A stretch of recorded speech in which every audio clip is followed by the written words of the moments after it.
Good morning, good afternoon, good evening, wherever you are in the world. I truly hope you're happy, safe, and very healthy. I'm Aaron David Miller, a senior fellow at the Carnegie Endowment for International Peace, and welcome to Carnegie Connects, a virtual conversation about issues of critical importance to America and to the world. In an analysis dated February 11th and declassified by the Director of National Intelligence on February 26th, the Office of the Director of National Intelligence, speaking for the entire intelligence community, assessed that Saudi Crown Prince Mohammed bin Salman, quote, approved an operation in Istanbul, Turkey to kill or capture Saudi journalist Jamal Khashoggi, unquote. This was not the first crisis and period of tension in U.S. Saudi relations, and it's unlikely to be the last.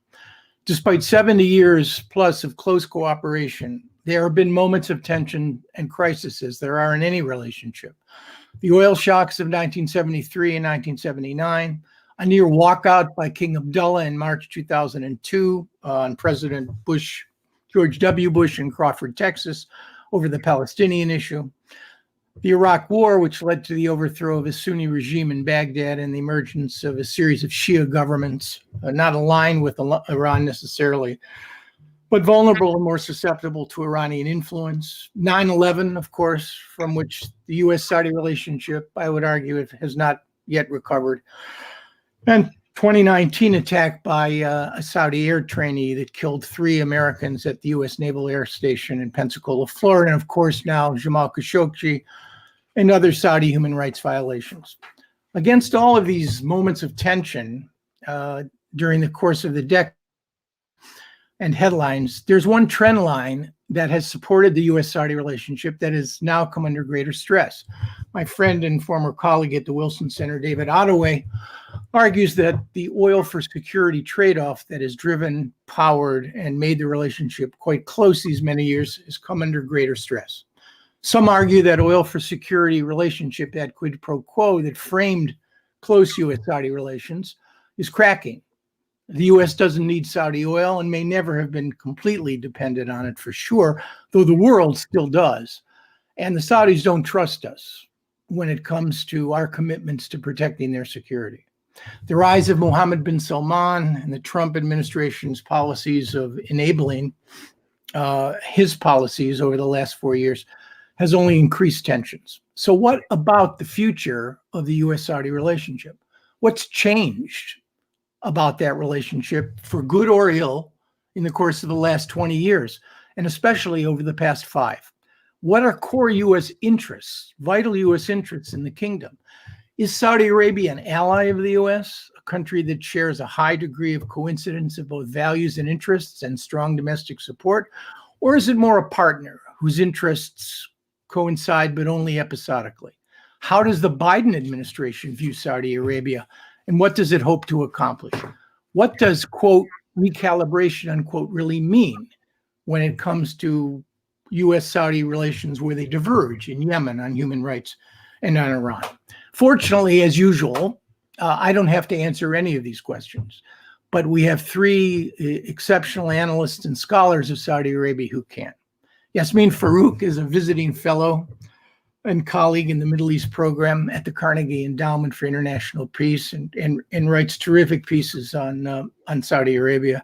Bernard Haykel is a scholar of the Arabian Peninsula, focusing on history, politics, and economics of Saudi Arabia, the other Gulf cooperation countries, and Yemen. He's a professor of Near Eastern Studies at Princeton University. And of course, the inestimable Robin Wright, a former Carnegie Fellow, a friend of mine, and also a former colleague at the Wilson Center, a columnist for the New Yorker, as a joint fellow at the U.S. Institute of Peace and the Wilson Center.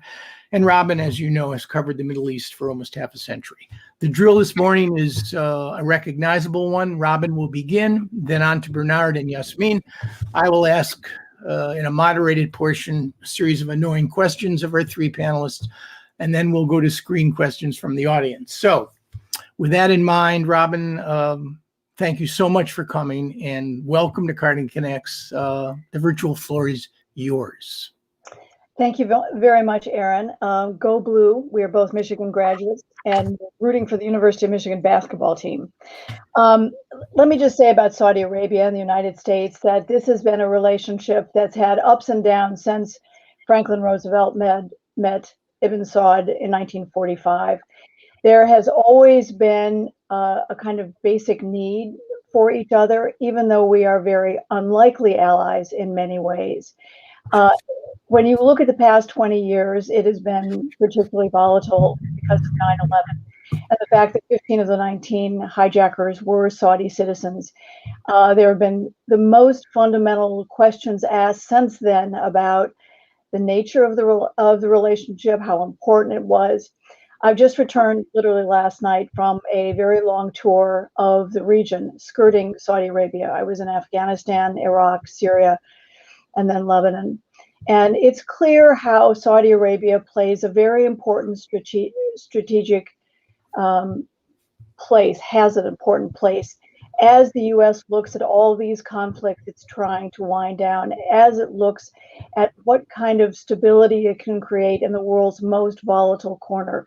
That relationship is going to endure for a very long time, even though economically we are less reliant on Saudi oil.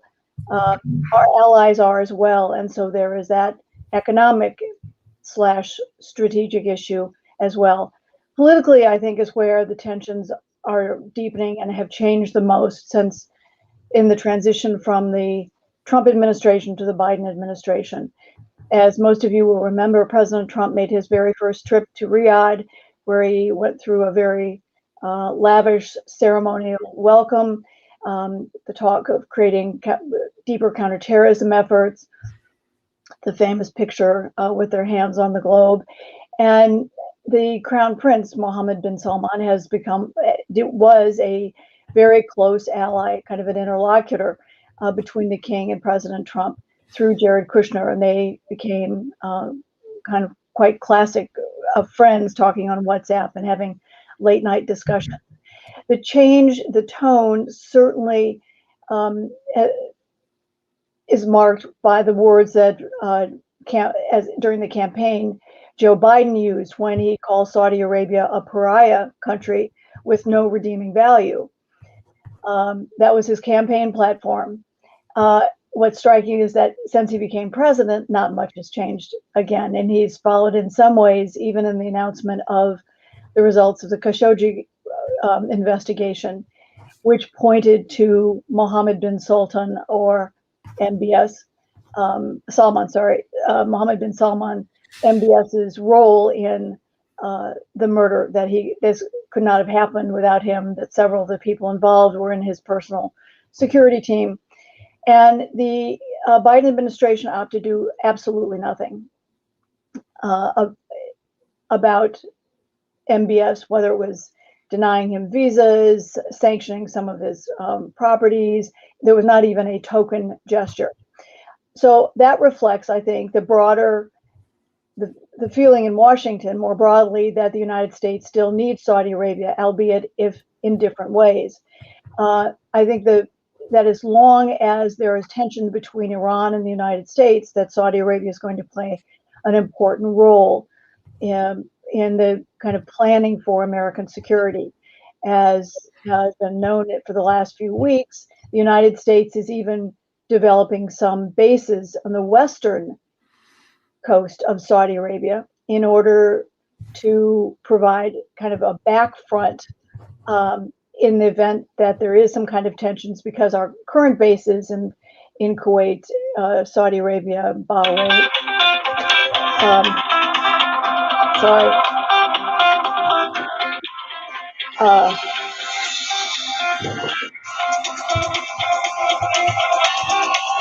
Let's see.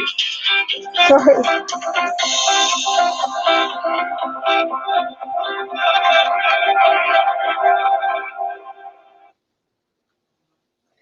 Sorry. A modern problem, Robin, not to worry.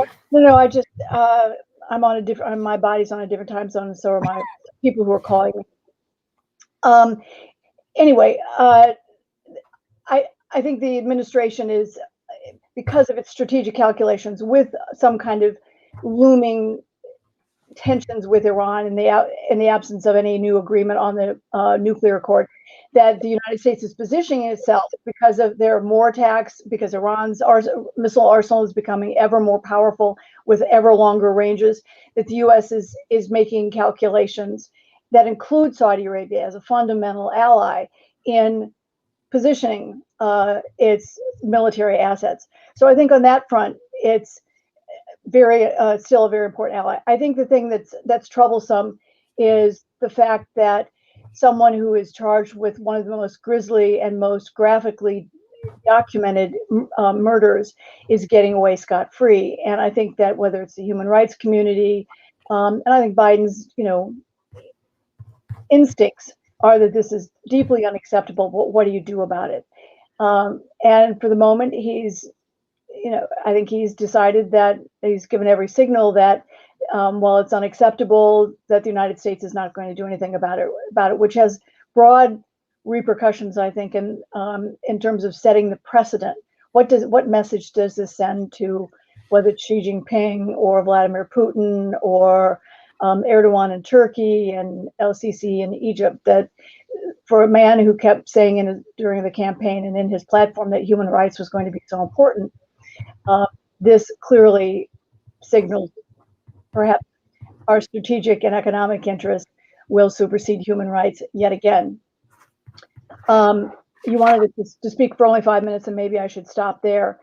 I do think that one of the challenges for us going forward is going to be what does MBS want? Is he trying to carve out a bigger ambition in the region? Does he want to become the next Nasser? The region is without an ideology or without a center point of leadership, and it's clear that whether it's MBS's aggression in Yemen, which has produced the world's most catastrophic human crisis, whether it's inviting the Lebanese prime minister to Riyadh and forcing him to resign from his position, his ruthlessness in pushing aside a former crown prince and arresting many of the kingdom's most illustrious and richest businessmen, that this is the kind of behavior that's unacceptable to the United States. And it's hard to figure out how the U.S. can still want to rely on MBS and at the same time make clear that these kinds of actions are unacceptable. I think there's likely to we've signaled that we're willing to sell him defensive arms, but not offensive arms, and that's a pretty fuzzy line in terms of what that is. So anyway, I've talked enough. Let me turn it over to Bernie, who's the real expert on Saudi. Robin, thanks so much. And the question you posed, given the fact that Mohammed bin Salman is only 35, is an excellent one, because he could rule a kingdom for more than 50 years. And hopefully we'll turn to that in the Q&A. Bernard, let me turn it over to you now. Thank you. It's nice to be here. And I share almost everything that Robin just said, and the feeling of unease between America's constant sort of calculation of strategic interests and values. And I think that that's an aspect of U.S. foreign policy that's permanent, and that if we were to feel really comfortable with the Biden administration, there'd be something wrong. There'd be something wrong with us. It's good to not feel comfortable about this. This desire to balance these two aspects of our foreign policy.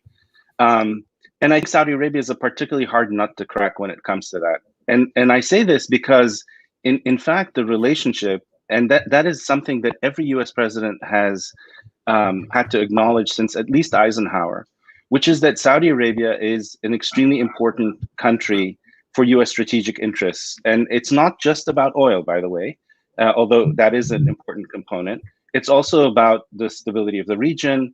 During the Cold War, it had to do with the fight against communism, which the Saudis contributed mightily to, and unfortunately also deployed political Islam very much at U.S. urging to fight leftist and communist movements.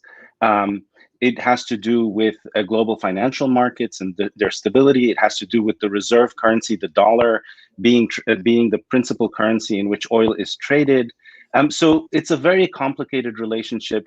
And I think that the Biden administration essentially had to backpedal on its rhetoric from the campaign by realizing that it just simply cannot push a purely human rights agenda when it comes to Saudi Arabia. And in any case, I don't know if the U.S. has ever done that vis-a-vis any other country and ended up with a good result. I would like to know where, if you push a purely value-based foreign policy, you end up in a good place. Now, of course, here I'm thinking about President Carter and Iran. And so I feel the unease that Robin feels, and I think it's actually it says that we have solid kind of moral values. So what would I do instead in trying to balance this? Well, what I would try to do is I would try to constrain the Saudis so that they can behave in ways that are consistent both with our interests and our values. And I think you see that very much now with the Biden administration happening. Former President Trump's administration, which engaged with the Saudis in an extremely transactional way, as Robin said rightly, that it had to do with Jared Kushner and WhatsApp and late night conversations. That kind of relationship, which severed the more institutional relations between the different ministries, between the different intelligence agencies, was not healthy for either country, and in fact encouraged risky behavior on both sides, whether it had to do with MBS or it had to do with President Trump. Let's remember, for instance, that when the Iranians bombed in September 2019 Saudi oil installations in the eastern province and knocked out nearly half of Saudi production, luckily only for about a week, President Trump did not react to that attack at all. And in fact, it took him some months before he finally took action against by assassinating and killing Qasem Soleimani. So for me, the Biden administration's approach is in fact a much better approach. And in fact, it's good for both countries than that of President Trump's, which was transactional. And also, by the way, in one in which President Trump engaged in humiliating kind of verbal attacks on the Saudis. For instance, he he said, I saved ...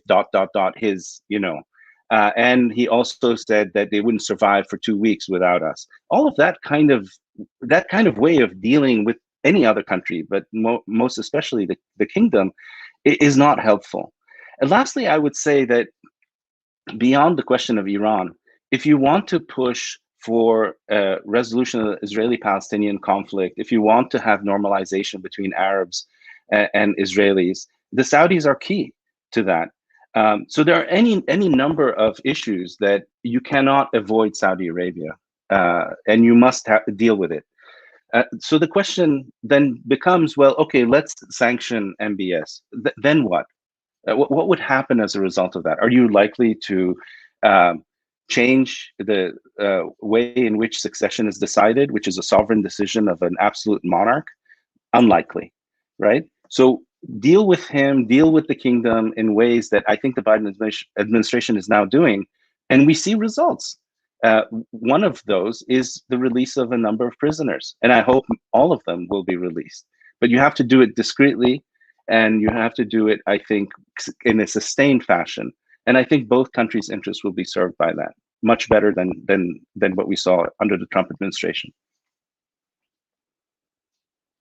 You rightly point out that there really is no precedent for, and no danger, frankly. I mean, in part, it's sad and hypocritical for the United States following a values-based policy only. John McCain used to argue that our values are our interests are our values, and it's a very compelling argument. When it comes to reality, however, there has to be a balance. Whether or not we found it with respect to Saudi Arabia is a highly arguable proposition. More on this later. Well, Yasmine, I'm going to turn the final piece of the virtual floor over to you. Thank you, Erin, and thank you for inviting me. And I'd like to start by congratulating you on this great series of Carnegie Connects. It really stands out, and thank you for having me on it. I'm going to be, I'll try not to repeat a lot of the things that Robin and Bernard have said, and I'll try to actually really briefly answer the questions that you posed in your introduction, and then I can develop the ideas later in the Q&A. First of all, I mean, back to the basics, or like the recent basics, your question about what has changed recently and caused this new crisis to culminate today. And I would say 4 elements that are really started before President Trump and before MBS. One of them, as Robin hinted, is the September 11th attacks, and not just the fact that most of the attackers came from Saudi, but actually the US reaction to these attacks in the Middle East created tensions and started changing the relationship between Saudi Arabia and the United States. One major change, of course, and one major element of change was the invasion of Iraq. And actually, I think in 2 days, we will be reliving the anniversary of the invasion. And that had radical consequences on the region that had an impact on the relationship between the US and Saudi Arabia. The second change we've seen since September 11th is the fact that Saudi Arabia is diversifying its international relations. This is not something that MBS invented. King Abdullah, since he was prince, started it. And when he became king, he started, sending the message to the United States that we can look elsewhere. We're going to develop another network of friends, especially in Asia, in order to get the United States to keep its engagement, but also to have a safety network because of this issue of trust with the United States after September 11th. Third, Saudi Arabia has become more interventionist in the region. In a sense, Saudi Arabia has always played a major role in the Middle East, and honestly, beyond the Middle East in the Islamic world. But they used to do it in a very prudent way, and they used to prefer, behind closed doors diplomacy. Since after 2001, it has become explicit. It has included the use of force more than before. It has become more aggressive. And this is a change that had its impact on the relationship, because sometimes the consequences of this Saudi policies have to be assumed also by the United States. Because of the instability that it creates, because of the threats that it creates to the Saudis, and hence they need US protection, and so on and so forth. Fourth element of change in the bilateral relationship came with the US fatigue from the Middle East. The sense that anything having to do with the Middle East is rather a problem than an asset, to use what you used in the title of your session today. And hence Saudi Arabia is part of a list of problems, and not necessarily opportunities like the narrative used on Asia since the Obama administration and until today. This takes me to your second question about what are the core US interests in the kingdom today? And again, back to basics. Why is Saudi Arabia important, right? I'll give you a very brief list. First of all, Saudi Arabia is crucial to the priority access of in the Middle East to the US military, right? If you talk to anyone in the military, they would tell you this. In terms of land, sea, air, they are still very, very important to the US. 2, it is one of the world's biggest economies that has economic outreach and financial outreach really globally. It is still a swing producer on the oil market, and that's my number 3. So the Saudis are still the biggest economy in MENA. They have a global outreach because of their Islamic power and their investments. They have the biggest media empire in the Middle East, and probably not necessarily in the Islamic world, but they reach the rest of the Islamic world. They can shape public opinions. And here I'm talking this, particularly about pro or anti-Americanism or anything else in the region. They are the biggest buyer of weapons in the world, and this is important for the United States. Reports from the Congressional Research Services over the past, I won't say years, but even more than a decade, I would say even since the 1980s, state that Saudi Arabia is important for the industry, for the jobs, for the revenues. And Saudi Arabia is one of the biggest humanitarian development and financial donors in the world. Now, you tell me that all this is not important to the United States. It is important to the United States, and it makes Saudi Arabia, again, kind of a problem, because what the US needs is not for Saudi Arabia to stop some of its actions. What the US needs the United States needs is for Saudi Arabia to behave in a certain way. And it's not necessarily easy to ask a sovereign country, especially with the current leadership in Saudi Arabia, to be very honest, to behave in a way that would serve the interests of the United States, but also of Saudi Arabia itself. So what are, this is the list of assets. What are the core interests? I'd name one, have a stable Saudi Arabia, because no one needs an unstable Saudi Arabia. Two, make the kingdom, to be very honest, use less force and less violence in the Middle East, and be a partner in conflict resolution, if not conflict management and reconstruction.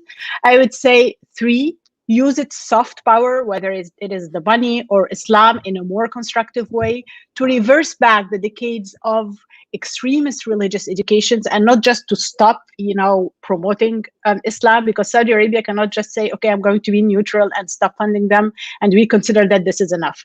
They need to do an effort to send a new message, because they are a source of legitimacy. Everybody looks at what they're saying. And four, I say that a core U.S. interest is to maintain the U.S. military and economic cooperation, not necessarily military cooperation in its current form, but again, if the United States wants to limit the expansion of China in the Middle East, if the United States want to preserve its priority access to the region, if the United States wants the Saudis to assume more the responsibilities of their own defense without having the United States intervene on their behalf or intervene to protect them, these are core interests of the United States, and this is why they need to maintain cooperation. Finally, you have asked two more questions. I don't think I have the time for them. I will choose one, which is what to do with the Saudis, right? You said what to do on human rights, what to do in Yemen, what to do on Iran, and I'm sure there are other fights. Let's say first two rules for me. One, the United States is still the most important partner to the Saudis. When the United States says something, it becomes more important and more urgent than when other powers say it. So when the United States calls for the release of political prisoners, it's not like when Europe does it. It's not like when another country does it. It rings louder in Riyadh. Second, again, you have to take into consideration that all countries are sovereign. You cannot the United States is no longer in a position to tell every country, whether in the Middle East or beyond, oh, you have to do this. What the United States can do is not to empower the Saudis to take actions that are harmful to the US interests, and honestly, to the interests of Saudi Arabia itself. But this is something that we can discuss later. So, very briefly, on human rights, I think no more shielding from the consequences of the violations of human rights. No more vetoing, Congress resolutions. No more shielding from discussions at the UN and other international organizations of the situation of human rights. And I think that the Biden administration is already on this path. Second, active diplomacy, like we have seen with the Khashoggi ban and others. And third, public diplomacy to reach out to the Saudi people to explain why the United States is doing such things.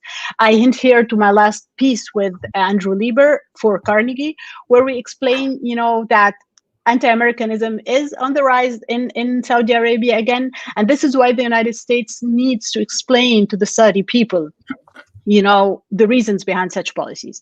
On Yemen, you need to keep the Saudis engaged. Getting the Saudis out of Yemen will not solve Yemen problem. The Saudis have to assume their responsibilities in Yemen and what Yemen has become over the years, and not just since 2015. And so you need to keep the Saudis engaged, but in a more constructive way. Third, on Iran, you need to get the Saudis to a more realistic place in terms of their expectations from a deal between the US and Iran. The idea that the US is going to negotiate a whole comprehensive deal that is going to get Iran out of all Arab countries is something that the Saudis need to let go. The idea that the US is going to negotiate on behalf of the Saudis and protect Saudi interests as good as they would themselves is something that the Saudis need to let go if they are ready to have a more realistic expectation from a US-Iran deal. In that case, I do believe that the United States need to support Saudi Arabia in a parallel track of negotiations with Iran. the United States must boost the defense of Saudi Arabia in a way that is compatible with the new attacks and new forms of attacks from Iran. And finally, the United States also needs to be prepared to impose consequences on Saudi Arabia in case they decide to become a spoiler in the case of a deal between the US and Iran that does not please the Saudis, including if the spoiling activities come in the framework of cooperation with the US ally, which is Israel. I'll stop here, and we'll discuss later in the Q&A, I'm sure. It's a very comprehensive and, I would argue, compelling agenda. Thanks, Yasmine. I want to remind our viewers, if you have a question, you can tweet us at Carnegie Endowment, CEIP.org, or hashtag Carnegie Connects. I think I got that right. Catherine, if I didn't, please flash it back on the screen. Let me read it again. If you have a question for today's panelists, you can post it in the YouTube or Facebook chats or tweet at Carnegie Endow using the hashtag Carnegie Connects. Okay, a moderated round.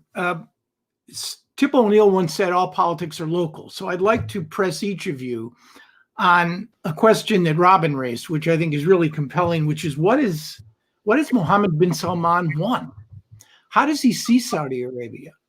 And Bernard, since you, I think, alone among the panelists, actually have a relationship with the Crown Prince, I wonder if we could start with you. What is your personal sense of this man? Where is he going? Does he know where he's going?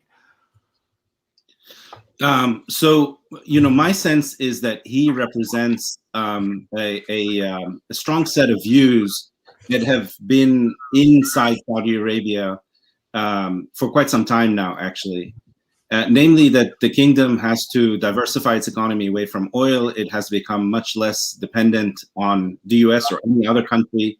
It has to build up its private sector. I mean, I think that what he wants to see is a prosperous, strong Saudi Arabia. Of course, it's not one with a liberal political vision, but it's one that is socially liberal, or let's say much more tolerant, socially and economically more liberal. So he represents sort of a new kind of nationalism where Islam is downplayed, Saudi nationalism is ramped up, and in which so there is a project there.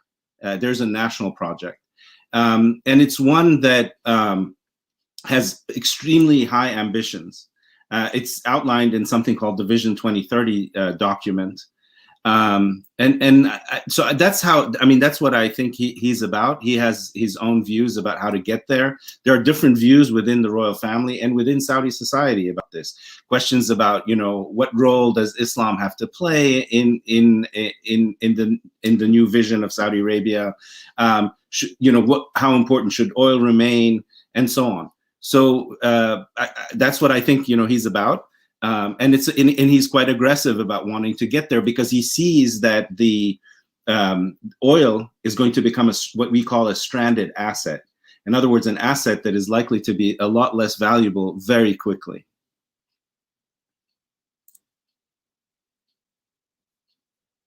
Form in a highly traditional society, and I'm not sure I agree with this, then you need a degree of control in order to do that. And what we've seen is a degree of authoritarianism and political repression, unprecedented even by Saudi standards.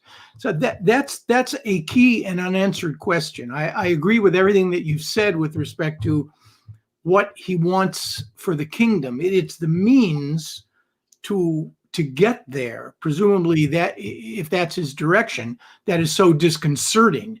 And I think the root of some of the problems that we're going to face with Saudi Arabia going forward. Robin, can you speak to this issue?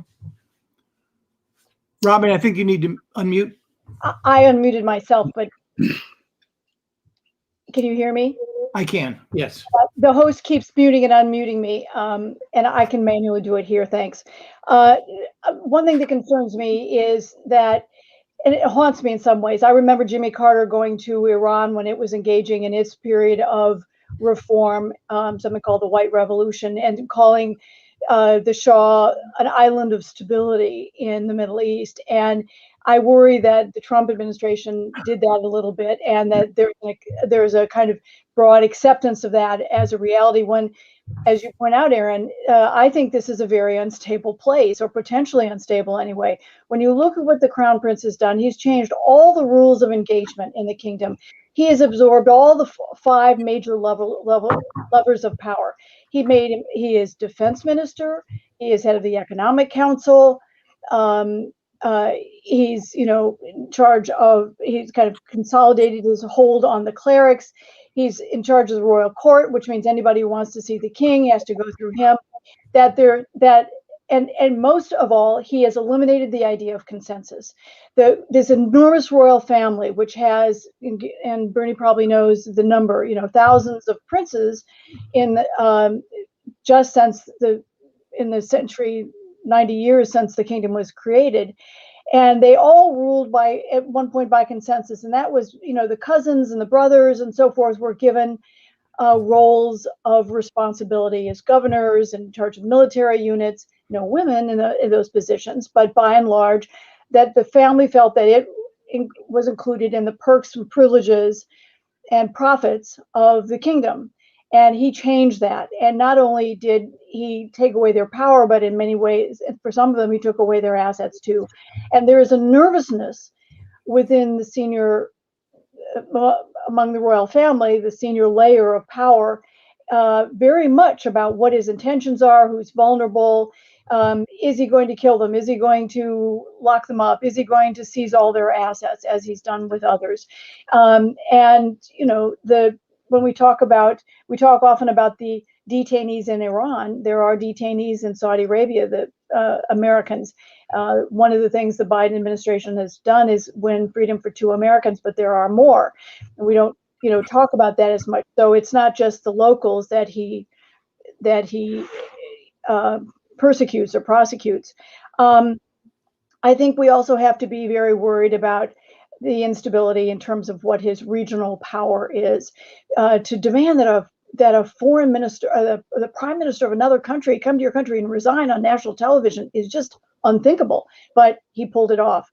I think that there is no way that MBS is going to do a deal with Iran that is short of eliminating all its missiles, even as Saudi Arabia gets more access to more equipment, be it American or as they're contemplating even some Russian, missiles. That we've gotten to a point that the tensions are so great. I think among his father's generation, there had been attempts at rapprochement, at least a kind of opening embassies, and they talked the few times they wanted to. Now that's all gone, and you have a feeling that this conflict is intractable. And I worry that someone who can launch a war in Yemen so naively and at such huge human cost is going to be more menacing when it comes to what his regional intentions are. This is a man who I don't think is mature enough or stable enough to play the role that he intends to play. And I guess the real question is, looking at the past 4 years, despite the reforms that he's introduced, which are significant, you'd have to ask yourself the question, what is the learning curve here? Is there a learning curve? But Yasmine, let me ask you that question as well. What's your assessment of MBS? What does he want?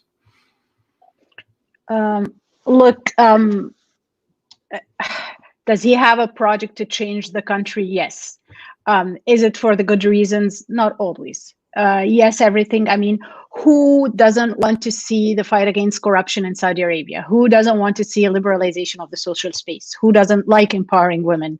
Who doesn't like integrating Shia into the justice system? Who doesn't like to see a more efficient governance in Saudi Arabia? And honestly, we have seen it play out in the management of COVID, right? But the problem is that, as you said, Aaron, the way he executes things, the way he implements those changes, the means that are used, actually kind of spoil the results. The excessive use of repression has now created enemies for him inside state institutions, but also in society. And honestly, again, and I've hinted to this before from my, inheritance as a political scientist, what I have learned is that the threats to authoritarian rulers come when you have different actors across the state and societies that at some point find that they have a common interest in seeing someone go, because he's bad to all of them and not just to one of them. And basically, this is what he has done inside the royal family, inside the religious establishment, inside liberals in society, even those who encourage his reforms. And honestly, to a point that Bernard said about the Vision 2030, yes, it's a national project, but if you really read the document, it really motivated what the others have said about Saudi Arabia and not what Saudis or how Saudis themselves want to see their country become. Yes, there are common points between what the international reports and consultants have said is wrong with Saudi Arabia and what Saudis themselves think is wrong with their country. But he mostly thinks, okay, I will define what is religious reforms based on what the others have said and not based on what is really needed to reform religion and the religious sector inside Saudi Arabia. And so I see that there are major problems with his project, that even if we accept that there are good intentions behind this project, other than making the country more amenable to his control, as Robin has said, there are huge problems with how this project is being implemented and the means that are being used, in addition to the fact that a lot of, if we're going to talk especially about foreign policy and regional policy, a lot of the thinking is very short term. It is not strategic. And there is a lot of, again, what's in it for me now in terms of foreign policy and not in terms of long-term strategy. Right. Before we go to the U.S. Saudi relationship, I want to give you one question you can answer, but in a sentence if you can.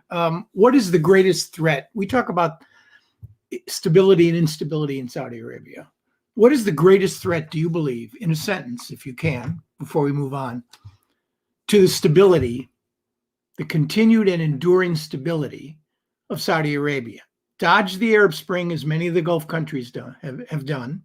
There may be implications and consequences of political change, but what is the greatest threat to the stability of the kingdom?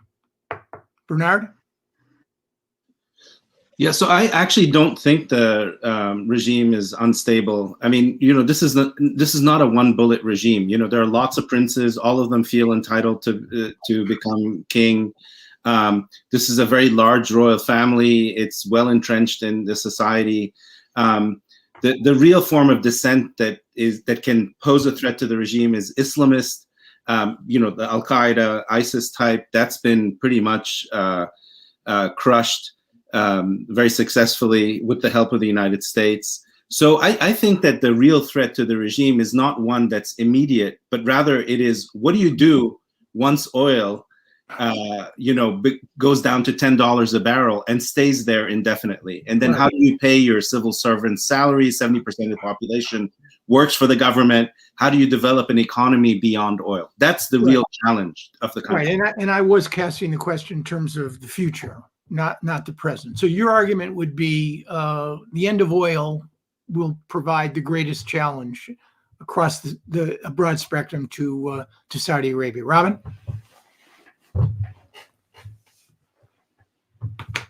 Robin, you have to unmute, I think.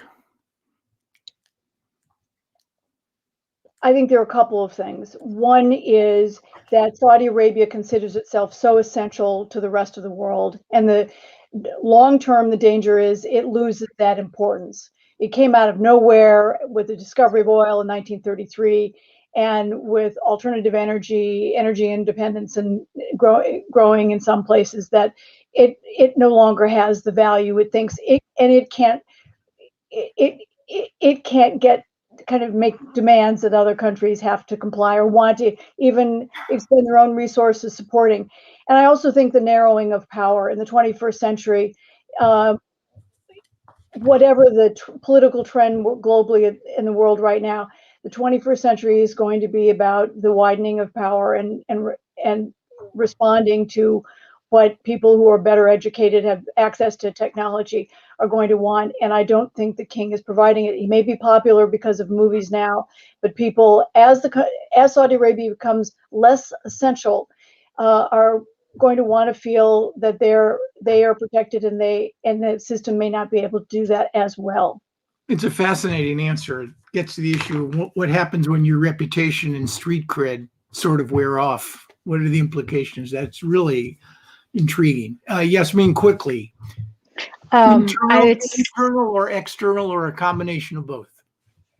I think one element combines the internal and the external, and it is the decision makers who make both policies. So I would say the biggest danger to Saudi Arabia is the overestimation, overstretching, and bad allocation of Saudi assets into policies such as the war in Yemen, or such as interventionism, counter-revolution of the Arab Spring, if you want, or over-repression of their own society. I would say that these are, the three concepts, and you apply them to the policy, are the main threat. Thank you. All right, so let's transition to the U.S.-Saudi relations. We have a question from the inestimable Michelle Dunn, who directs the Middle East program at Carnegie, which I think gets us into this subject. Tony Blinken warned that the U.S. would not tolerate further threats or assaults on Saudi dissidents. If the bet that MBS is the bet that if MBS doesn't change his behavior, and what's going to happen, gets to the question of U.S. leverage and what the Biden administration means by recalibration. Leverage. Do we have leverage on Saudi Arabia? This is a key question. Do we have leverage on Saudi Arabia? Forget sanctioning MBS for the moment, despite the heinousness and the recklessness and ruthlessness of his behavior. Can we use American leverage to actually alter in a significant way, not in a showboating way, Saudi policy? Can we use it to ameliorate Saudi concerns on Iran? Can we use it to create a greater Saudi incentive or equity in at least tamping down the violence and putting Yemen on a pathway to some measure of stability, if that's possible, and particularly on human rights? Do we have leverage in these areas, and should we be using it? Or have we persuaded ourselves that Saudi Arabia, unlike Lehman Brothers, is just too big and too important to fail, which I think is in part of the calculation of the Biden administration? Bernard, let me go to you first. Are we using the leverage we have on Saudi Arabia, and can't we do more to affect changes in Saudi behavior? No, of course. I mean, the United States has huge influence in the kingdom and throughout the world. I mean, the Biden administration, by the way, has already downgraded its relationship vis-a-vis MBS. At the moment, he's just being talked to by the defense secretary, and he doesn't have an interlocutor in the White House like he used to have. Will that change Saudi Arabia's behavior? I think that when I talk to Saudis, and this is not just the crown prince or the royals, but even ordinary Saudis, there's a acute sensitivity about kind of the sovereignty of the country, right? So if we engage in a way that is regarded as humiliating or infringing on the sovereignty of the kingdom, that will put their backs up. And they've already sent messages. I don't think they're actually very practical or realistic messages, which is that they're going to hedge their relationship and put some eggs in the China basket, in the Russia basket, and start moving away from the U.S., which again I don't think is really possible in the immediate future. But that's a game. That's a two-way game, that they can play with us. Robin. So in some ways, the question addresses the broader phenomena, and that is that the United States never feels very secure.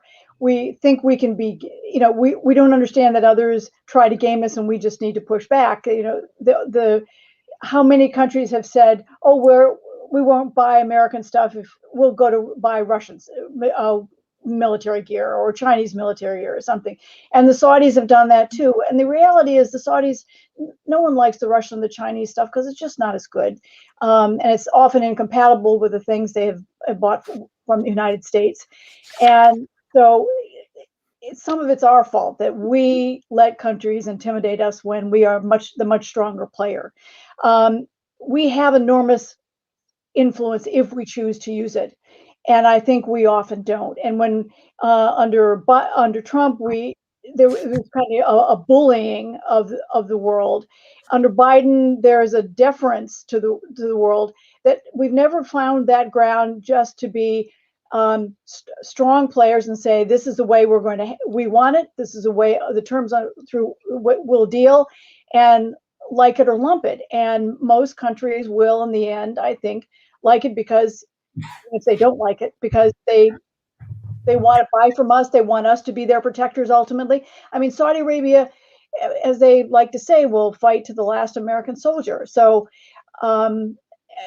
they need us more than we need them by far, and we don't use that leverage at all, whether it's on human rights or regional politics. We're beginning to use it on Yemen, but Yemen has also been sucked into the wider issue with Iran. We could do a lot more, get a lot more by being a little bit tougher. Yeah, I mean, I agree. And I think when we are admired and respected more, we can actually do that. I remember working for a guy in between 89 and 91 who slammed a lot of notebooks shut and threatened to walk out of the room in putting together, in this case, the Madrid Peace Conference. And frankly, people listened to what James Baker had to say because they knew he had the backing of the president. Part of it was theater, but he was adept at that. So I agree. We have leverage. No one's talking about a rupture. We're talking about some measure of reform. And I worry that 6 months from now, MBS is going to be on the phone with the National Security Advisor or the Secretary of State, and that we will have reverted to a business as usual proposition. It's the Goldilocks approach, not too cold, not too hot, but just right. And sometimes just right doesn't always work. Yasmine, I think you've made your views on this one. And I'm going to pay careful attention to those in terms of how to use leverage. And you've given us, I think, a guide on how to do it in several of the areas under consideration. I want to follow up with you, Yasmine, on another subject. I'd like both of your views as well. You've got the Abraham Accords. You've got the process. Jared Kushner in the Wall Street Journal a few days ago wrote that we can expect normalization agreements relatively soon between Israel and 4 other countries, 3 of which I think were mentioned by someone. They were Qatar, Oman. I don't know what the third one, Kuwait, I think was mentioned. It's hard to believe, but what about the big surprise, Yasmine? What are the prospects for the Saudis to take significant steps toward normalization with Israel? You've written on this. What are the possibilities there? Well, it's called the big prize and not the big surprise. I think, look, I think there is already an inclination between amongst what I call the new elite in Saudi Arabia, which is, the elite that came with the crown prince, to do it, because there are political and economic benefits to doing it. There are also significant strategic benefits of doing it. And I think there are still obstacles to overcome that are making them hesitant about doing it. One of them is the continued presence of objection inside the royal family, but also inside state institutions and in society. There's a difference between, there are some cases where the enemy of my enemy is not necessarily my friend, right? It's not just because Israel is against Iran. It will become immediately a friend of the Saudi people, even if the attitudes are changing, even if there is so much repression that is so hard to hear the protesting voices. But so for the time being, I think that there are considerations that are valuable. One of them is, to be very honest, if you see Saudi Arabia as the big prize, it's because Saudi Arabia is very influential and it is a trendsetter.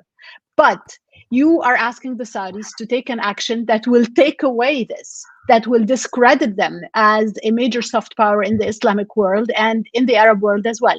So I think so far, this hesitant position, this reluctance is going to continue for a while, at least until there is a progress on the core issue, which is the Israeli-Palestinian issue. Right. Well, I'll put you down as skeptical on this one.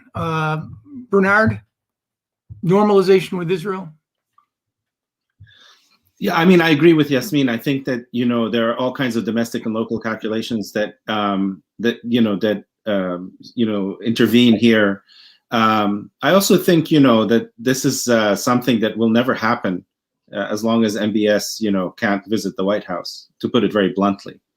So, you know, this is something that I think would happen under truly different circumstances from the ones that we've seen, you know, in the last few months. Yeah, I see an intriguing quid pro quo out there somewhere shimmering in the distance. And Robin, yes or no on normalization? Not as long as King Salman is alive. I think for that generation, it's unacceptable until there's something for the Palestinians. And given the fact that the Palestinians have dropped off the map as an issue, that, you know, nothing's going to happen anytime soon. No, there's just no incentive, no movement or momentum. And I think the MBS it's one issue that he can give back to the older members in the family that he has surpassed after the death of his father. They can still give money to the Palestinians, to be seen to be helpful. They can talk to the Israelis on background, but formal normalization, I think, is going to take a lot, an enormous amount that they don't have the leverage or confidence or need to do right now. Yeah. We have time for one more question and then one more from me, which requires just a yes or no answer from the three of you. Ali Shahabi asks on Twitter, given the criticism by some panelists of the quote means unquote that MBS has used, may you give us examples of other regimes in similar situations that have been able to effect such change with better quote means unquote? I mean, I'll answer this one. I think that authoritarian societies and authoritarian leaders do not alter the means at their disposal to somehow fundamentally alter their political culture to open up their societies. I mean, I'm racking my brains now to identify a single authoritarian country that has fundamentally altered the political space. I mean, there's a lot, freedom of travel in Putin's Russia and actually quite a lively press, but the costs and risks of challenging the regime, freedom of conscience, civil society. I mean, there's been an expansion of political space. China, I can't think of a single country. And that, I think, Ali Shabi, is the point. Authoritarianism is going to remain even while some change can occur. And I think that's, under MBS, I think that's likely to be the trajectory in Saudi Arabia. Some openness in certain areas, but a rigid control of the political space. Maybe that'll change. Okay, we have one more minute. I'm going to ask you a very easy question, at least to answer. Will Mohammed bin Salman become the next king of Saudi Arabia? Yasmine, yes or no? 100% yes, if it happens whilst his father is alive, meaning in case of abdication, if you want. I would be yes to only 95% if it happens after his father dies. Okay. Bernard? Yes, I mean, unless he's assassinated, absolutely, he's the next king. Yeah, Robin.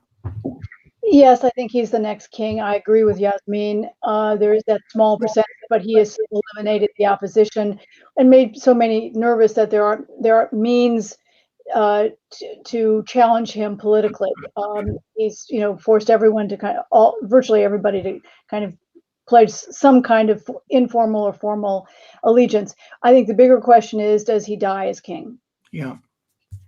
Fascinating. Listen, I want to thank the three of you. Your experience and expertise and authority on this subject is very deep. I've learned a ton, and thank you for participating. And thanks to everybody who tuned in. Wishing you all a good day, and until the next Carnegie Connects. Thanks again. Thank you.